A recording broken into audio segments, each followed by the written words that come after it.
like take care of him and Korean. Poor guy. But what kind of house doesn't have chopsticks? I mean, that's like... We're at a white person house. I have Califon cookware that I've already just destroyed, and it's like William Sonoma threw up in here. There's just nothing that works or is useful, and it's really frustrating. So Dave, what's the best thing that you've cooked since you've been staying at home and cooking? Ooh. Takis fried rice. I made mapo tofu actually yesterday. But I didn't have tofu, so it was just like I just made the mapo sauce. And Mapo tofu? Is that northern or southern Szechuan?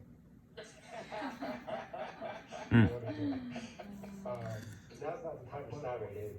No, I know. I was just whenever I can fucking give it to you, I'm gonna try. But that was like I was like, man, because what happened was like I went on Amazon and I got some green and I got like I can't remember the other Sichuan peppercorn I got, but I was like, yeah, I had nothing else to work with, and somehow I scrounged together stuff and I made something delicious literally out of nothing. And I was like, man, I actually think this is. I made it with beef because I didn't have pork, and I was like, man, this is pretty damn good. And we just ate it on rice, and I was like, this is as good as anything else. And of course, I've actually been thinking, I was like, shit, I should just start making my own tofu. And I bought a 50-pound bag of flour because I'm just gonna start doing everything from scratch again because there's no other options where I'm at. So. Oh man, you gotta see this thing. Can you hold on 1 second? Oh my god, I'm so excited. Chair to go retrieve something. It's fun talking to you, man. It's so much fun. This guy is honestly, especially like end of the world Corey has really just like let go. I also think that Corey's hair right now is a perfect height. He's giving him a lot of shit about his long hair. Check this shit out. Oh, this is my mapo tofu kit, right?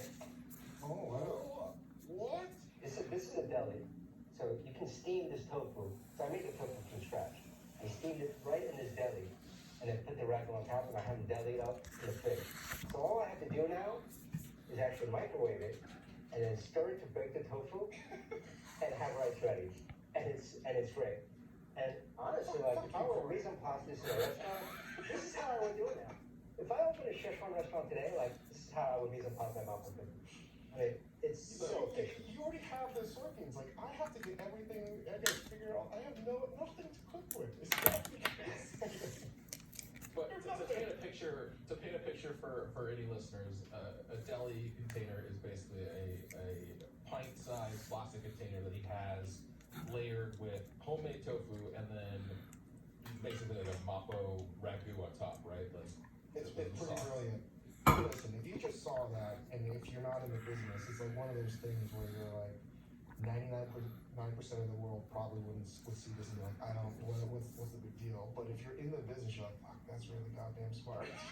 It doesn't. Even if you saw it, it doesn't mean much. But like, I think if you understand what he just sandbagged right there, it's pretty. So what you make tofu? So this was about 2 days ago. But I mean, it's super easy because like you put it. It's basically you're creating a steamer, right? Yeah, I know how to do it. I'm just like, where did you get the soybeans and how did you do all this? I use soy milk. Oh. So I didn't actually make the soy milk. What you use to coagulate? What you use to? Yeah, a combination of a couple of different things, but. A little don't fucking worry about it. Don't fucking worry about it. This is what let's talk about this. Like maybe I'll never make this thing again. So one thing about this tofu. So I've made tofu over the years because it's one of my favorite things. But the texture was never really like that. Just how I like it. When you buy some tofu from the store, like industrial tofu, it doesn't have that silkiness.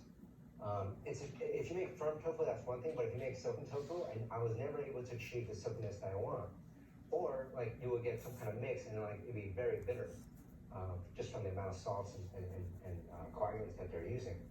But I found that a really small percentage, like 0.1% of transglutaminase binds to proteins in a way that's amazing.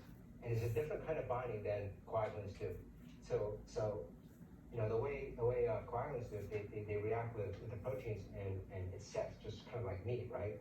But when you cook a piece of meat, but when you add transglutaminase, it's binding in a different way than just salt and heat, and that gives a silkiness and cohesiveness and homogeneity to the tofu that has an amazing texture. So that's what this is. I'm so mad that I don't even have meat glue. I don't even have anything to like hydrate anything and nothing. And you probably have a gem scale and all this other shit. And I'm so jealous right now that I have nothing. It makes me so mad. And Wiley made that dish or like meat glue tofu like years ago. And with that texture, you're right, it's very different. Yeah. So the fact that you have that at home, like, fuck, man. I think that hearing you guys talk right now, like the last time the three of us were together, I think was almost a year ago, and we were at a restaurant in Chicago, just drinking and eating, and I think Chang and I were maybe ganging up on Corey a little bit, but we were just like shooting the shit and giving each other so much grief, arguing about parts of the restaurant business that today seem so meaningless as we're facing this sort of Can I talk about something that's totally meaningless? Corey. But I just like just to finish that thought, like I miss we're not even at a restaurant, and like I've never missed restaurants more than right now. Just like being with you guys, talking about meaningless shit, getting drunk, and eating food together. Yeah. That night was funny, and almost always when I'm hanging out with Corey, it's funny. Have you ever won did you win the Beard Award? Did you finally win the Fresh Chef California? Did. Yeah, I won that 2 years ago. Yeah. 2 years ago, but like how many years were you nominated? I must have been nominated like 5 times. That's what I'm trying to say. It's like, you know how crazy that is that you had to be nominated 5 times to win? Like, No, I mean awards, you gotta be happy when it goes your way. I mean, that's the only way to look at it. I mean, you know that. Just for context, it doesn't seem like Shane is just picking on you. No, I'm He's not bringing picking this on up at all. because we were having this dinner was after the James Beard Awards. Yeah. I think that most people think that we just brought it up to hurt his feelings. Just to provide some context, Dave was there, I was there, and Josh Gaines were there. They clearly worship this dude, so he could take a little ball busting. Like 7 different nominations. There wasn't a single winner at the table. No. Yeah, we weren't even really giving Corey shit. Shane was giving Josh Steens shit because I think he was the first chef in history to lose 3 Beard Awards in one night. Oh, that was good. But if we're talking about awards, it's kind of a silly thing to talk about right now. But what the hell? So, like, how many awards how many James Beard Awards have you won, Dave? So, it's, stupid. All of them. They haven't been new ones. Let's say what? 6. I won 6. 6. So, which one was the most meaningful to you? Most meaningful was Best New Restaurant because it was a group. And I always looked at the Beard Awards as a group thing. And, the weird thing is, the reason why I was giving not shit, it's just like, I can tell you this because I love you and you're a friend of mine and I respect you well before you and your friends. I was like, man, like, when I say you represent the very best of this business, I mean that. Even when you're cooking at home, I'm like, fuck, man, I gotta get my shit together. And I think that's what you've always done, is sort of set the pace and the tempo and doing it your way. And I always laughed. I was like, how have you not, this is why I think the awards, while they're great, have their limitations, because it's like, you are the best of the best, and I think you know that, and I want you to know that, and that's why I was like always laughing. I was like, how the fuck are you not winning everything? It's so stupid, and that's all. It's like, I'm lucky and you're good. Well, no, that's not true. But at the same time, like, Yeah, you're not lucky at all, dude. Our industry is a lot bigger than maybe our immediate circle of restaurants that we interact with frequently, or the immediate circle of chefs, and as well as anyone that like operating many large volume restaurants, that in itself is a different kind of skill too. So I don't necessarily think that it's surprising that a restaurant like Bennu or a chef like me who cooks for only like 50 people a night, will lose to a restaurant that serves hundreds and hundreds of people a day and reach like, hundreds of thousands of diners annually that we just can't compare ourselves to. So I don't think it's entirely crazy. But it also just shows you the sort of stupidity of awards in general, particularly related to food. I mean, I won the first James Beard award I won was Rising Star Chef, right? And I remember that. I was there at the old Marriott Marquis. That was the best version. yeah, and you know what? Like I had that year, I realized like, man, these awards are bullshit. Because like, because really, like, how is it possible that like the public has any idea of like the work I'm doing? I mean, I won it as the chef de cuisine of the French Laundry. Yes, of course, everyone knows the French Laundry and all that, but like, in terms of being able to vote for me, like as a chef, as an individual, like, how's that possible? So like, as I was kind of, accepting that award, I also had this realization that, wow, this kind of institution that I looked up to and helped me calibrate like who was doing good work, like that's questionable too. And the only award that I've ever really wanted to win, and I'm being 100% honest, so as a restaurant or as an individual, we have 3 Beard Awards, but like the only one I've ever wanted to win was Best New Restaurant. And we were nominated twice, once for Bennu and once for Institute, and we lost both. So, I mean, that's just how awards go, I mean, I think Best New Restaurant is actually the hardest one to win because you only have one crack at it. Yeah, exactly, yeah. Well, I'm 100% getting kicked off this James Beard Award Committee on this podcast. 100% I'm getting kicked off this thing, guys. So we're gonna have to edit some of this shit out. No, we're leaving it in because these are the things we have to talk about because it makes us think about what's actually important. And I'm not saying the Beard Award isn't important, but it's like, what's actually important moving forward? No, I think for me, one thing is, Yeah, once you win an award, it doesn't seem very important afterwards. you really mean what you say.